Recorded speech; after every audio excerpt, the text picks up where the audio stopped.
এমনিতে আমি সাংঘাতিক পরিমাণে শীতকাতুরে মানুষ হলেও শীতকালের জন্য সারা বছর ধরে অপেক্ষা করে থাকি একটাই কারণে, সেটা হলো শীতকালের সবজি।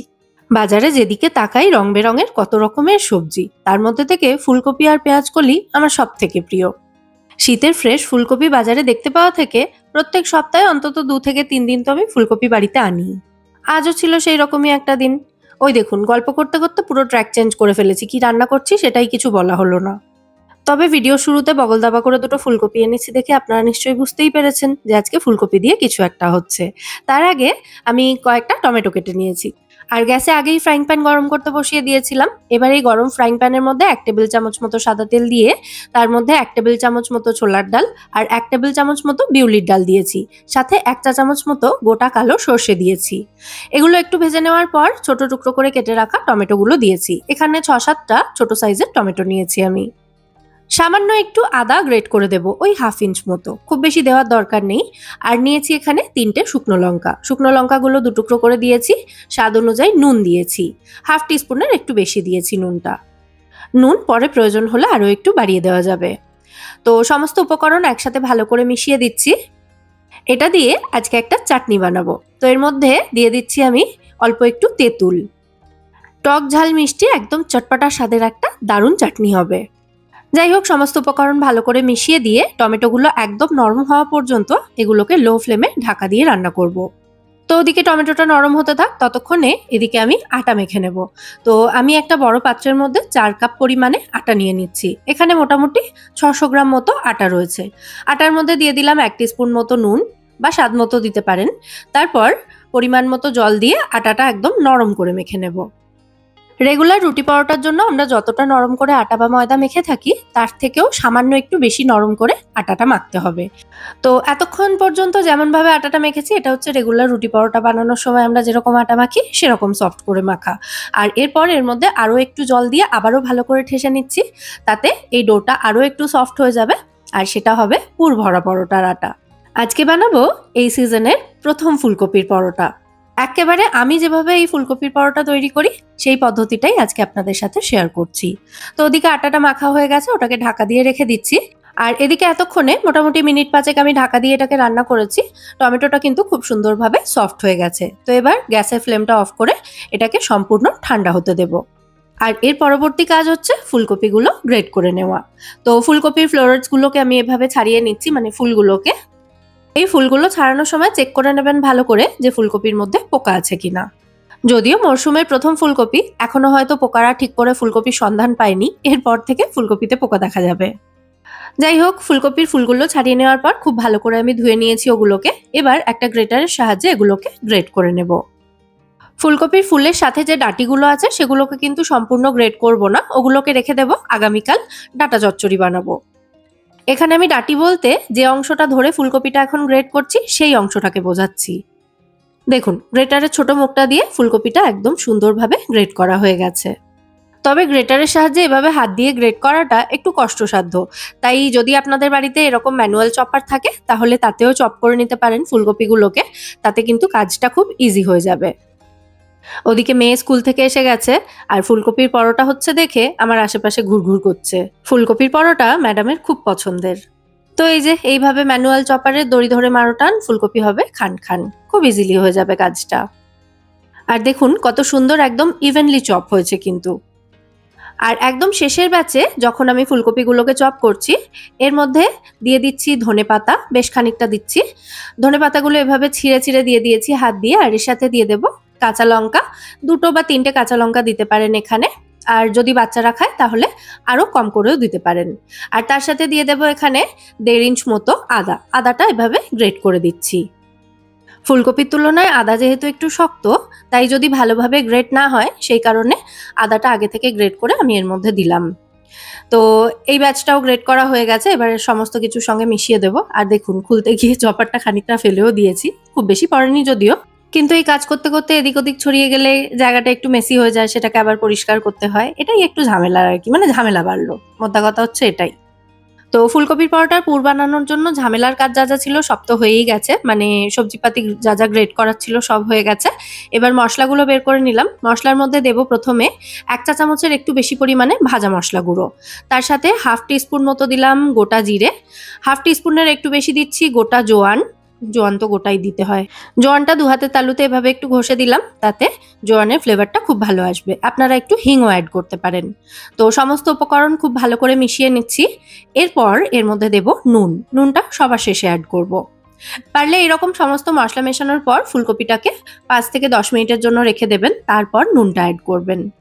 আপনাদের যদি মনে হয় ফুলকপির মধ্যে নুনটা অ্যাড করার পর ফুলকপি থেকে তো জল ছাড়বে, তাহলে এটা দিয়ে যখন আমরা পুর ভরবো তখন বেলতে অসুবিধা হবে, সেরকমটা কিন্তু খুব একটা অসুবিধা হবে না। মানে এটা নুন মাখিয়ে খুব বেশিক্ষণ রেখে দেবেন না, যখন পরোটাগুলো বানাবেন তার কিছুক্ষণ আগে এর মধ্যে নুনটা মিশিয়ে তারপর পরোটাগুলো রেডি করবেন। মানে আটার লেচির মধ্যে পুর ভরে বেলে নেবেন, তাতে কিন্তু খুব একটা অসুবিধা হয় না।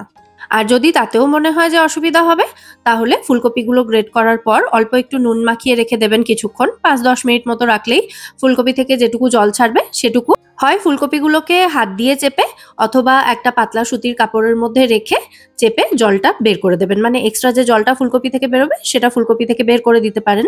তারপর সেই ফুলকপির মধ্যে মশলা মিশিয়ে পুর তৈরি করতে পারেন। তবে আমি কিন্তু কিছুই করিনি, তাতেও দেখুন এটা বেলতে কিন্তু খুব একটা অসুবিধা হবে না। তো এবার যে আটার ডোটা রেডি করেছিলাম সেখান থেকে লেচি কেটে নিয়ে লেচিটাকে অল্প একটু ছোট্ট করে বেলে নিয়েছি। তারপর এর মধ্যে যে পুরটা রেডি করেছি সেটাকে 2 থেকে 3 চামচ মতো ভরে দিচ্ছি। এই প্রসেসে যদি পরোটার মধ্যে পুর ভরা হয় তাহলে অনেকটা পুর কিন্তু পরোটাতে দেওয়া যায়। মানে লেচিটাকে আগে অল্প একটু বেলে নিয়ে তারপর যদি এর মধ্যে পুর ভরা হয় তাহলে কিন্তু অনেকটা পুর দেওয়া যায় পরোটার মধ্যে। তো বেলে নেওয়া লেচিটার মধ্যে পুর ভরে নেওয়ার পর লেচির সাইডগুলোকে একসাথে নিয়ে আমি ভালো করে সিল করে দিয়েছি চেপে চেপে। তারপর এই লেচিটাকে কিন্তু সঙ্গে সঙ্গে আমি বেলে নিচ্ছি না, লেচিটাকে এভাবে আঙুল দিয়ে চেপে চেপে ফ্ল্যাট করে নিচ্ছি। একটু বড় করে নেবো এভাবে আঙুল দিয়ে চেপে চেপেই, তারপর এটাকে একদম হালকা হাতে বেলে নেব। এভাবে আঙুল দিয়ে চেপে চেপে একটু যদি লেচিটাকে চ্যাপ্টা করে নেওয়া হয় তাহলে ভেতরে যে পুরটা রয়েছে এটা লেচির মধ্যে চারিদিকে সমানভাবে ছড়িয়ে যাবে এবং পরোটা বেলার সময় ফেটে গিয়ে পুর বেরিয়ে যাবে না। এমনিতে বেলার সময় ফুলকপির টুকরোগুলো ভেতর থেকে উঁকিঝুঁকি মারতেই পারে, তবে পরোটা বেলার সময় কিন্তু একেবারে ফেটে যাবে না। আর পুর ভরার পর কিন্তু এটাকে রুটির মতো পাতলা করে বেলবেন না, সামান্য একটু মোটা করে বেলতে হবে। তো এদিকে প্রথম পরোটা বেলতে বেলতে ওদিকে আমি গ্যাসে চাটুও বসিয়ে দিয়েছিলাম। চাটু ভালো মতো গরম হয়ে গেলে এর মধ্যে পরোটাটা দিয়ে দিলাম সেঁকে নেওয়ার জন্য। আর ততক্ষণে আরও একটা লেচির মধ্যে আমি পুর ভরে বেলে দেখিয়ে দিচ্ছি। প্রথমে লেচিটাকে অল্প একটু বেলে নিয়েছি ছোট্ট করে, তারপর এর মধ্যে বেশ খানিকটা পুর দিয়ে দিলাম। এবার এই সাইডগুলোকে এভাবে একত্রিত করে মুখটা ভালো মতো আটকে দিচ্ছি। হয়ে গেল আমাদের ফুলকপির পুটুলি রেডি। এবার হাতের মধ্যে এভাবে একটু গোল করে নিয়ে তারপর এটাকে আঙুল দিয়ে চেপে চেপে একটু চ্যাপ্টা করে বড় করে নেব। আর এটাকে বেলার সময় অথবা এভাবে আঙুল দিয়ে একটু চ্যাপ্টা করে নেওয়ার সময় অল্প একটু শুকনো আটা ব্যবহার করবেন। ব্যাস একটু চ্যাপ্টা করে নেওয়ার পর এবার একদম হালকা হাতে এটাকে বেলে নিচ্ছি। আপনি কতটা শক্তিশালী এখানে কিন্তু একদম দেখাতে যাবেন না, তাহলে পরোটা কিন্তু চিলচিৎকার জুড়বে। এরকম একদম হালকা হাতে পরোটাটা বেলে নেবেন। আর এদিকে এতক্ষণে আমাদের প্রথম পরোটাটার একটা সাইড ভালো মতো সেঁকা হয়ে গেছে, তো এটাকে আমি উল্টে দিলাম। এইভাবে লো টু মিডিয়াম ফ্লেমে রেখে প্রথমে পরোটাটাকে ভালো করে দুপিঠ থেকে সেঁকে নিয়ে তারপর অল্প একটু ঘি বা তেল দিয়ে ভেজে নিতে হবে। আর ফুলকপির এই পুরটা বানানোর সময় সমস্ত উপকরণ যেহেতু কাঁচা ব্যবহার করা হয়েছে, তাই পরোটাগুলোকে কিন্তু একটু সময় নিয়ে ভাজতে হবে। মানে গ্যাসের ফ্লেম বাড়িয়ে দিয়ে জলদি জলদি দুপিঠ থেকে ভালো করে সেঁকে বা ভেজে নিয়ে এটাকে নামিয়ে নেবেন না, তাহলে কিন্তু ভেতরে ফুলকপিগুলো সফট হবে না ঠিকঠাক। এক একটা পরোটা ভাজতে মোটামুটি 4 থেকে 5 মিনিট করে সময় তো দিতেই হবে। তো আমাদের প্রথম পরোটা এখানে একেবারে রেডি, এটাকে আমি একটা থালার মধ্যে তুলে নিলাম। আর সেকেন্ড পরোটাটা সেঁকে নেওয়ার জন্য তাওয়াতে দিয়ে দিলাম।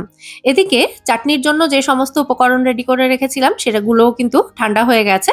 তো এবার এগুলোকে একটা মিক্সার জারে দিয়ে দিচ্ছি। আর এর মধ্যে তো নুন আগে থেকেই দেওয়া ছিল, দিয়ে দিচ্ছি এবার একটু জ্যাগারি পাউডার বা মিষ্টি, মানে চিনিও দিতে পারেন আপনারা। আর সামান্য একটু জল অ্যাড করলাম। এবার মিক্সিতে এগুলোকে খুব ভালো করে মানে মিহি করে ব্লেন্ড করে নেব। যারা মনে করছেন ফুলকপি যদি ভেজে না নেওয়া হয় তাহলে পুরটা ভেতরে কাঁচা থেকে যাবে, তারা আমার কথার উপর ভরসা করে হলেও এভাবে একবার ফুলকপির পরোটা বানিয়ে দেখবেন। এই প্রসেসে ফুলকপির পরোটা বানালে যা দুর্দান্ত টেস্টি হয় খেতে, অন্য কোনো প্রসেস আর ফলো করতে ইচ্ছেই করবে না তারপর।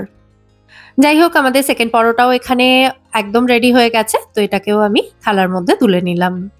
আর এই ফুলকপির পরোটার সাথে সার্ভ করছি আমি অল্প একটু টক দই। টক দইটাতে ওপর থেকে একটু বিট নুন আর একটু ভাজা মশলা গুঁড়ো ছড়িয়ে দিয়েছি।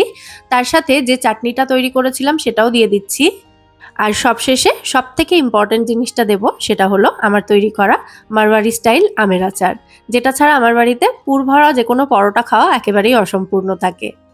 ব্যাস, আমার ফুলকপির পরোটার প্ল্যাটার এখানে একেবারে রেডি। আর বরাবরের মতো এখানে আমার গিনিপিগও রেডি খাবার টেস্ট করার জন্য। তো আপনাদের আজকের এই রেসিপিটা কেমন লাগলো সেটা কিন্তু অবশ্যই আমায় কমেন্টে জানাবেন। রেসিপিটা যদি ভালো লেগে থাকে ভিডিওটাকে বরাবরের মতো একটা লাইক এবং শেয়ার করে দেওয়ার অনুরোধ রইল। আর এরকমই নিত্য নতুন রেসিপি পাওয়ার জন্য আমার দুটো কুকিং চ্যানেল মেঘার সাথে বাঙালিয়ানা এবং মেঘার সাথে বাঙালিয়ানা 2.0 কে সাবস্ক্রাইব করে আমার পাশে থাকবেন এবং আমায় সাপোর্ট করবেন। আজকের মতো তাহলে এ পর্যন্তই, আবার দেখা হবে পরের পর্বে নতুন কোনো রেসিপির সাথে। সবাই সুস্থ থাকবেন, ভালো থাকবেন এবং সবাইকে খুব ভালো রাখবেন। নমস্কার।